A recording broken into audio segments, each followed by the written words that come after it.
You have to let me know. Well, hello, everyone. Can you imagine living in a city designed for harmony, peace, balance, and love with vibrational frequencies that help you live your best life ever? Well, guess what? Rob Yax and I have been researching, and we have found out that these Tartarian mysteries actually are true, that the cities that they built were designed as star forts, star cities for health, wealth, and happiness. And we are over the top ready to tell you all about it. So how are you doing, Rob? I am exceptionally well. This was just one of the most fascinating points of interest while looking at the Tartarian structures and the way that they were built and the purpose of their being built in that manner. And it defies a lot of the norms that we would see from any culture that ranged from, let's say, 1000 AD to 1900s. It defies logic or logical thinking. And we know that these were definitely built in this manner for a specific reason. You can tell because of the way that it's positioned and the way that they're shaped, which is really, really wild. So the question is, who built them? Not just what happened to them, because we have an idea what happened to them, but who built them? And are we the civilization we've been waiting for? So, guys, I am Joan of Angels from joanofangels.com. You can check me out on YouTube. You can check me out at my website, get some free material on living your soul-filled purpose. And here's my co-host, Rob Yax, Full Spectrum Universe. Go ahead.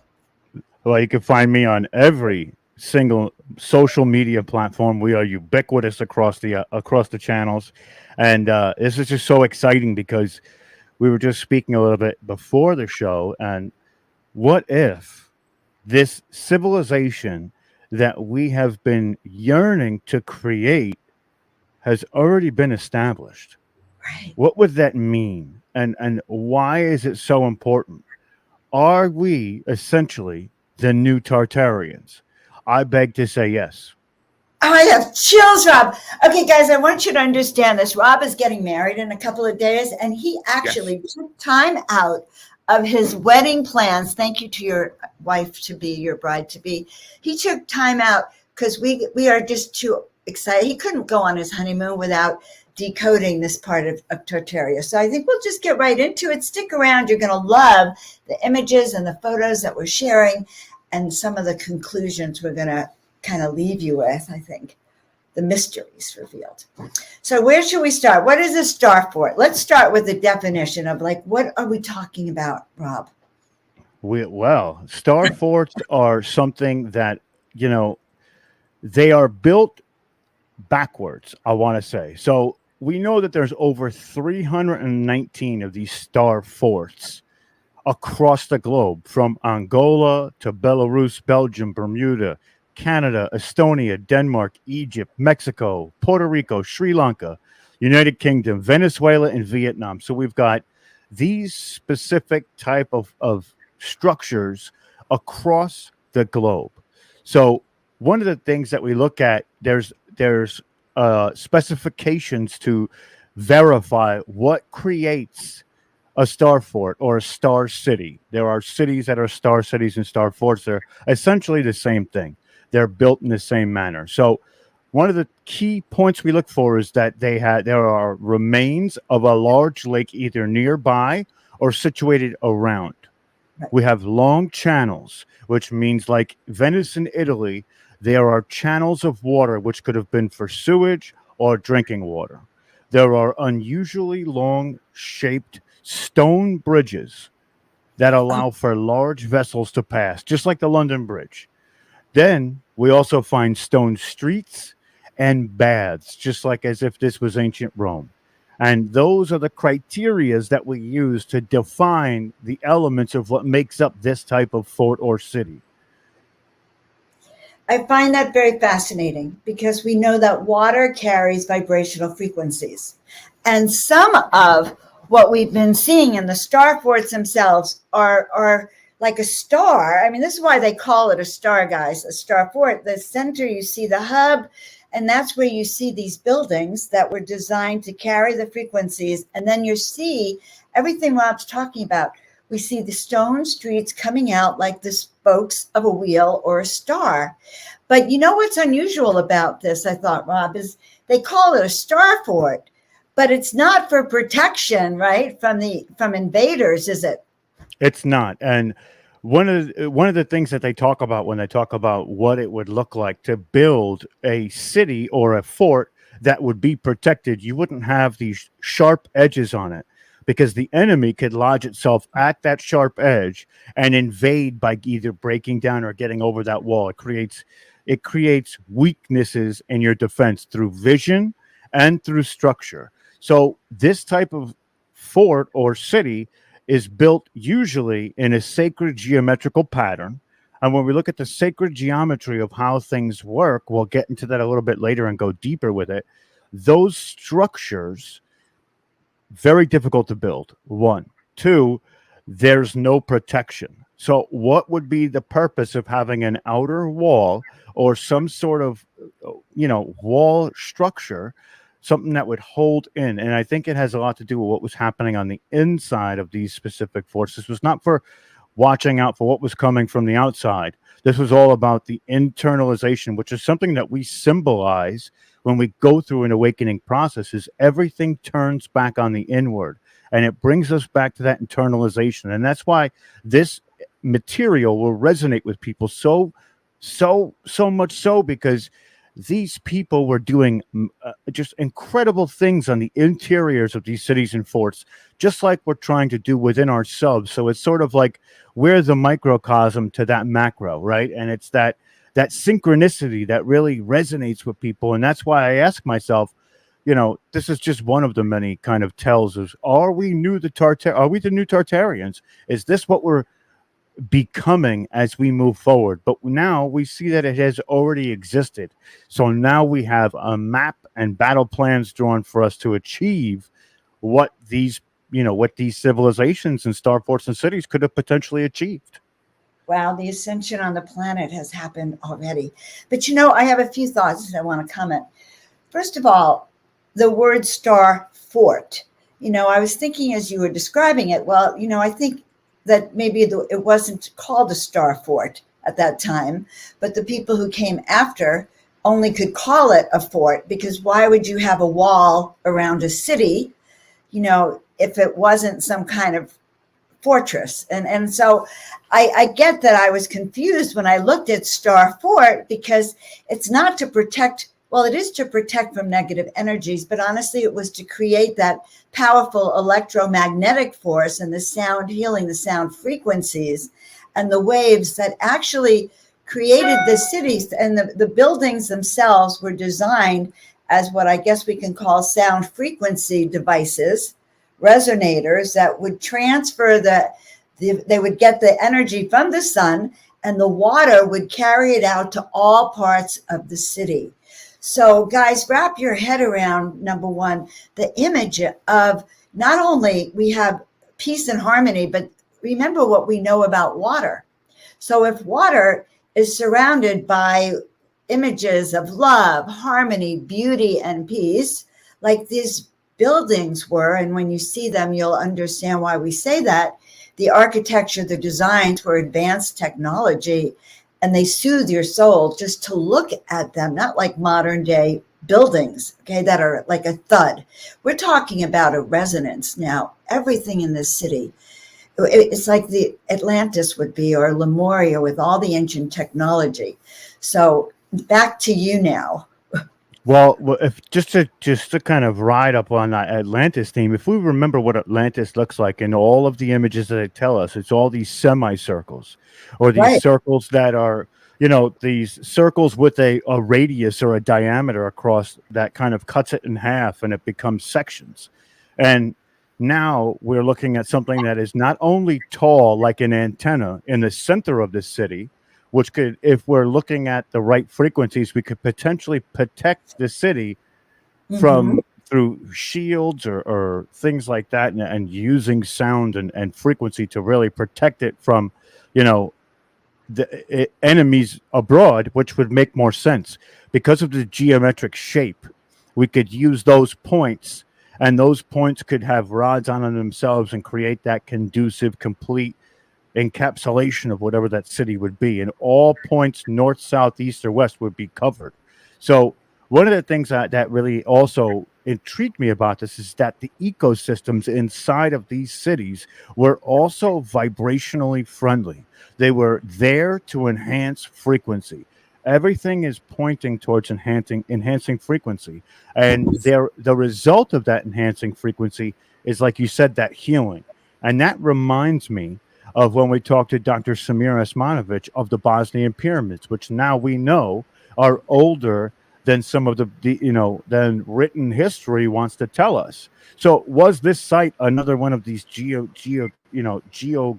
like megalith type structures that had an energetic purpose as opposed to just being there or being something to look at? You know, when we look at all these buildings, I don't know about you, but the last few years, I've woken up more.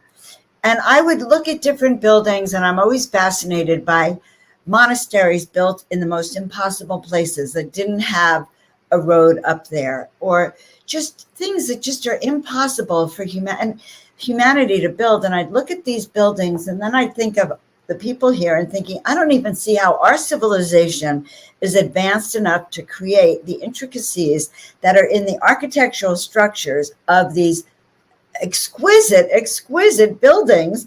Some of them are now government buildings, some of them are churches, but the purpose for them and so I've been thinking about that and looking and seeing an advanced building, and then horse and buggies. But then the second thing that has always perplexed me is, how the heck could us humans open the doors of those giant buildings? Okay, I get you can build them because there's ladders, et cetera, but these doors weigh tons and tons. A human can't move them, and some of them are 30 feet tall. So I don't understand how we could have opened them, Rob. And so my brain was already going crazy. I didn't even want to go there in my head, but I was going there until we came along with now revealing these mysteries. And so part of me is the reason I realize I'm happy is that the things that have been perplexing to me are starting to be shared. I don't know about our audience and you guys out there, but I've been perplexed. And so I feel like Rob and I are taking a deep dive, and we're going to look at your comments. I hope you kind of let us know how you're feeling about this as we're doing this, and what you want to know, and what stirs up the pot for you as well as us. Right? Of course. And peeling back those layers is exactly right. If this was an apple, we're taking little pieces of the layer off of, the peel at one time and kind of diving in. And one of the things that is incredible is now we know that this civilization of Tartaria was supposed to be lost or gone, whatever the case may be. But within the United States, there's over 91 of these structures built after the fact in remembrance of either the civilization or by somebody who had survived of this civilization. So that leads down an entirely different road of how these buildings can be seen built throughout history before and after the civilization was even here. We suppose the before, but the after is it's amazing. They say that, what do they say, that flattery mimic is the biggest form of flattery. So what if these people who are creating these newer civilizations like the Roman Empire, like the United States of America from the founding fathers, they knew that there was something with that shape, not just the symbolism, which is what it's used more for now, but that there was also something energetically going on with these specific things. And to go back to the spires that we see coming out of the city, these large towers, when we showed you last week, they had hieroglyphs on them. What if these hieroglyphs weren't just hieroglyphs, but they're runes? And when they use a specific tower, it has specific rooms to facilitate a specific job or duty when they focus their frequency, energy, and vibration towards an individual tower. Wow. Okay, that brings up two things for me. because very similar to the Egyptian pyramids, the advanced technology that we're seeing these days, that we're really understanding that they were far superior to us. But I want to kind of really get us to go back to looking at the dates, because I actually think Tartaria was a lot vaster as a civilization. And there's evidence that there were Tartarian cities all through the United States. And I've seen old maps, Rob, where there's a portion of this map of the US that says Egypt, Europe, like it has different Atlantis, Lemuria. I don't know if you've seen that old map. I'm going to go dig it up, but it actually had the US divided into Egypt, right? So I am wondering, and we don't actually know this, but I am wondering really about Tartaria, if it was around a lot longer, or if what they say might have happened, that they actually added 1,000 years on, so that maybe instead of being 22,000, we're actually 1,000. And that's part of why you and I are, it could be as old as we both think it is, but that 1,000 years could change it. So there's a lot of investigation. And guys, if you want to investigate and reach out to Rob and myself, that would be wonderful too, because this is more than one person. This is a civilization, and we all need to know about it. And the conscious community, guys, the spiritual community, the ascension community, all of us on that timeline, if you can feel the energy of this, then you understand that all is possible now. And all the things we're doing, the sound healing, the classes, what we're teaching on this are critical to the return of it. And yes, maybe some of us are Tartarians. Rob, there were over 1 million orphans that were orphaned in the late 1800s and the 1900s that were sent throughout Europe and the United States on the orphan trains. And I have met many people who said, my grandfather was an orphan. We don't know where they came from.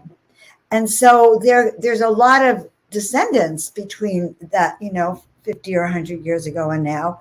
And so maybe some of that cell memory is also, we come along all around the world, and what do we want? We want sound healing. We want vibrational frequency. Like, we're already ready for it. Like, and they've been doing it. They've been doing it. And I want to pose a question too. I have a map that I'm going to pull up. And when we look at what Tartar was, a Tartarian empire, from what they tell us in history, this map, by looking at where these star forts are located, disproves exactly that's not where it was located. If we pull this up, let's pull this up real quick. Yes. Look at this. There is nothing in the greater Russia area. They are strictly in Europe, the Middle East, a few out, into the, into Asia and Africa and the United States. Now, if Atlantis existed, which we know it did, and they had similar structure, by looking at this map, where would we place it? We would place it right where that castle is in the Atlantic Ocean, between the Gulf of Mexico and Spain and Britain, kind of in that area. I have in the middle. I have to say two things as you're talking. Number one, this whole thing about Mongolia and the Russians, the Mongolians were really responsible for destroying the Tartarian Empire. But also, Atlantis was huge. And I think you're right that it was there. And I also have read that there was a period of time, a few hundred years ago, that you actually couldn't cross the Atlantic by the sea because it was sludge. It was mud. So, isn't that fascinating? Yes. And I saw, oh my God. And then I saw maps from the 1600s that showed that Africa was filled with forests. And then in the 1800s that it was filled with desert. Now, son of a gun, what in the world has happened to planet Earth? And that is part of the Tartarian mysteries revealed. Let's show some of the star cities. Absolutely. I'm pulling them up as we speak. And you'll see the geometric patterns. You will be blown away by some of them. This is worldwide. We're going to start worldwide, and then we'll go back to the United States, because there's a whole list of them. But look at these are sacred geometrical patterns. And when we see the sacred geometrical patterns, we know that there is something to do with consciousness, with vibration, with frequency. It is all right there for us to see. And it's truly wild that and this is kind of why they call them Star Fort, because it looks as if it was a star, but there's a lot different shapes than just the star itself. There are, marks to the four corners, or a different type of. They resemble snowflakes, different types of snowflakes. If you were to take a snowflake and look at it under the microscope, you would see these. Now, this one over here to the left looks just like a star, and the one over to the right looks like a star. And you see, this is everything from India to Italy. It's all the same. We see so many of them, so many of them. We can see that some of them have points, some of them don't. Some of them are very flat because the structures that were there to begin with are no longer standing because of attack and things like that. So this when I look at these pictures, I feel that there is so much more to what we're seeing. And without being boots on the ground, it's difficult to really go through it all. But a lot of these specific areas were islands all by themselves, these forts and these cities. I mean, Stop for a second. go I just want to say one thing. So one thing we want to look at while you're looking at these guys is that many of the star forts that we can find, when you're looking from above, it looks like you're looking at a computer, an electrical circuit, an electrical grid, right? Isn't that right, Rob? absolutely. And so we're looking, as we look down at some, to see what really looks as if you're looking at wiring in a radio or a computer. That's a wild concept to think about. That I these were the know, but it's true. It's first so quantum true. computers ever made on this planet were star forts.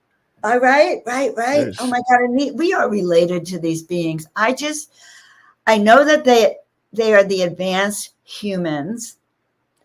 And when you look at them all together, you can see how many of them are. And there's many of them in the US.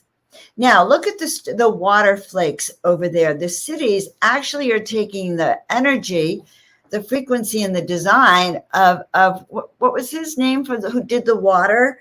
Mr. Moto. Yes, a moto. And that's, look at the water. So I kind of think that part of the frequency was just continually recycled. As the harmony grew more harmonious, the water became more pure. The city became more pure as well. And think about that. Think about let's bring it back to us real quick.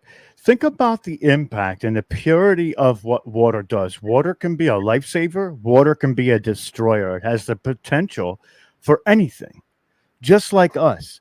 And it's symbolistic and synchronistic to who we are and what we want to be. So these people were living with the land like indigenous peoples did, in that harmonious balance and using the tools at their disposal. And, this can go back to the Great Pyramids, the Bosnian pyramids, the star forts, how they use sound and frequency to achieve mastering feats of whatever it is, from shaping brick to lifting tons, to purifying a culture, to really diving into what that means to be a healer, right? And these are the embodiment of that. And that's why this is so fascinating too, and I keep saying that because I really love it. I love finding the roots of why we're doing what we're doing now, myself and Joan of Angels and many, many others. And these people were our predecessors doing it and leaving traces for us to find again, to have this conversation. And there's no such thing as coincidence. So the fact that we're finding these as we need to find them, we are the ones we've been waiting for, and the information is the activation. And that's where I always say that, but that's the truth of it. There is a bridge of information that's happening between us and these sites, and we're given the privy of seeing into the intellectual but spiritual side of what they actually truly meant. I think so. I think we're really diving in a very unique and special way, Rob. And that I think, we were guided to lead with the first one, but then this one, Star Forts. Why? Because I guess we really want to uncover the spiritual, esoteric foundation of which many of us may have come from, and that we can actually create again. And it is very, very interesting. We live in interesting times. And yet, as these interesting times are happening, we have an ability to decode our past. And that is how we're going to get through into a new future. And I'm convinced of it, Rob. And I'm very excited. You're a medium and a psychic. I'm an intuitive. And both of us is sort of coming together to do this deep dive. So we're going to have to think about what we're going to talk about next. Now, let's see. The next show is after you're now a married man. So Yes. Peace and Harmony is going to be our theme of peace and harmony, and continuing our deep dive into these mysteries revealed. It's going to be so much fun. I love doing this too because we're exploring, but we're taking our resources and pooling them with the people listening, so we Yeah, can find that bigger picture. And that's truly, a symbol of what they did is they were community. So the more people they had in their community, the more frequency was available to them to achieve these great feats. And that's why they built these big grand cities to bring enough frequency and manpower and to facilitate the need, right? And I was just thinking about something that was so profound, but I lost it for the moment. But it'll come back to me again. But it's just, I think it's incredible, and the wonderment of what this planet has still yet to offer, and for us to figure out as we go along, it's amazing. It's amazing, and we find these civilizations that have been buried to time and purposely buried to time, and we have to ask the questions why and right, how. And right. when we figure that out, we'll be on that journey to that next plane or that next level of awakening as we go forward from this moment. It certainly gives us, number one, more hope as a human race. Because we can see that this has been possible, and all the things we in our light worker community, starseed community, know about. This really, I think, affirms that our values and our living with the water and the frequencies and the sound and everything is vibration and dimensional frequency. I think it confirms all of that. Also, I want to remind everyone that if you're looking at a picture of the 1800s, even, or early 1900s with a Tartarian, you could have a 15-foot giant next to a 5-foot human. So now I don't know exactly who the giants are, but there's also the giants were around less than 100 years ago. Where are they? And where are these beings? Are they really all underneath? And, if they came down, and who actually disappeared the Tartarians, and what does that mean for us? This great global reset. And so that's the things that we're going to be looking at over the next few months in this particular series, I think. And I'm so happy to be one of your guides. I am Joan of Angels. You can find me at joanofangels.com. Subscribe to my channels. I'm also now on what is Truth Social, Yep. as well as Gab and YouTube and YouTube. That's it. And I'm Rob Yox, and this has been another installment of, what we do is pose questions and then leave it for you guys to figure out what the answers are. We're just bringing the information, and this is truly a magical experience. I'm so excited to see what the next step is and what the next subject is going to be. I'm sure we're going to touch down on who potentially the giants could be, and that might be the next episode. We don't know. We're playing it. We're doing what feels right. So I'm Rob Yox. You can find me on YouTube. You can find me on Facebook, everywhere. If not Rob Yox, it's Full Spectrum Universe. And we're here. And that's it. I'm all things Joan of Angels, so we can remember who we are. It's so important, my friends. We will see you all next time.